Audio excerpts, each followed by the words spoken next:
요게 초등학교 이제 교과서에 나오는 목차들을 제가 쭉 연결한 거예요. 수학엔 5개 영역이 있어요. 근데 제가 지금 이거 왜 보여드렸냐면, 아까 지금 보여드린 수학 교과서 목차 있잖아요. 여기서 요 영역만으로 한번 뽑아서 봐야 돼요. 뽑아서 보는 생각 아무도 안 하시거든요. 뽑아서 보면 어떻게 볼 수 있겠어요? 예를 들면 우리 애가 수학의 모든 영역을 다 잘하지 않아요. 아까 그 지인분 말씀하신 어떤 애는 연산만 주구장창하면 연산은 엄청 잘하는데 도형 못하고 어떤 애는 이렇게 보잖아요. 근데 어머니들은 수학을 우리 애가 2학년 수학을 못해 5학년 걸 이렇게만 말하지 5학년 것 중에 도형을 못해 뭐 중에서 이걸 못 본단 말이에요.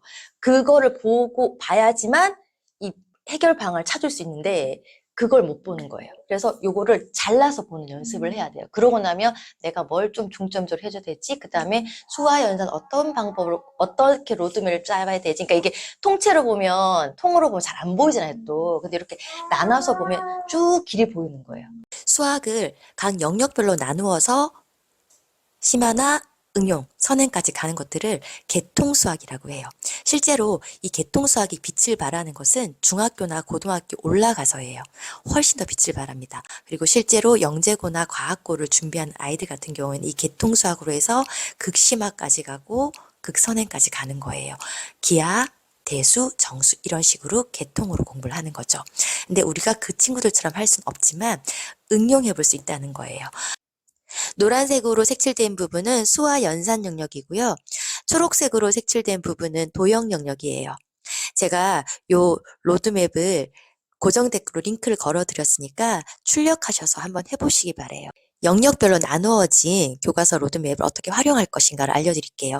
우리 아이가 만약에 4학년이에요. 그런데 하다가 보니 도형을 너무 못해.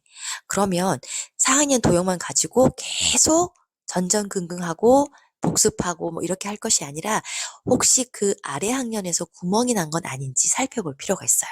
그런데 그 아래 학년 전체 분량을 보기에는 너무 부담스럽잖아요. 그러면 우리 아이가 못하는 그 영역만 이 로드맵대로 한번 쭉 살펴보는 거죠. 그러면 훨씬 효율적이게 구멍 메꾸기를 할 수 있어요.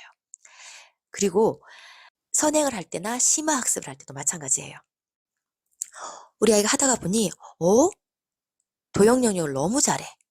그러면 그 아이 도형 영역만 뽑아서 심화 갈 수 있죠. 어머니들께서 생각하실 때 심화를 선행을 전체 학년으로만 보시는 거예요. 게 아니라 영역별로 따로따로 선행할 수 있고 심화할 수 있다는 거예요. 아이들이 모든 영역을 고루 다 잘하고 모든 영역을 다 심화까지 다 잘할 수가 없어요. 그러면 어떤 영역은 심화까지 가는 거고 어떤 영역은 심화까지 가지 못하는 영역도 있다는 거예요. 그거를 이 영역별로 나눠서 아이들에게 효율적으로 심화나 선행학습을 할 때도 응용해 보실 수 있어요. 중학교로 한번 올라가 볼까요? 중학교 2학년이 올라갔는데 중학교 2학년 2학기에 나오는 기하 부분을 잘 못해. 2학년 2학기의 부분 대부분 도형이에요.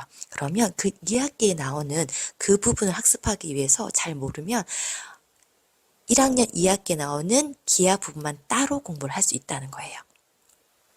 그리고 혹시 이 부분을 잘해. 그 부분만 뽑아서 살짝 선행을 심화를 해줄 수도 있다는 거예요. 이렇게 하면 선행이나 심화에 대한 피로도가 줄어들고 훨씬 더 효율적으로 학습할 수가 있게 돼요. 영역별로 수학 로드맵을 잘 활용하셔서 우리 아이에게 딱 맞는 구멍 없는 수학 로드맵을 짜주시기 바랍니다. 영상이 도움이 되셨다면 좋아요, 구독, 알림 설정 부탁드립니다. 감사합니다.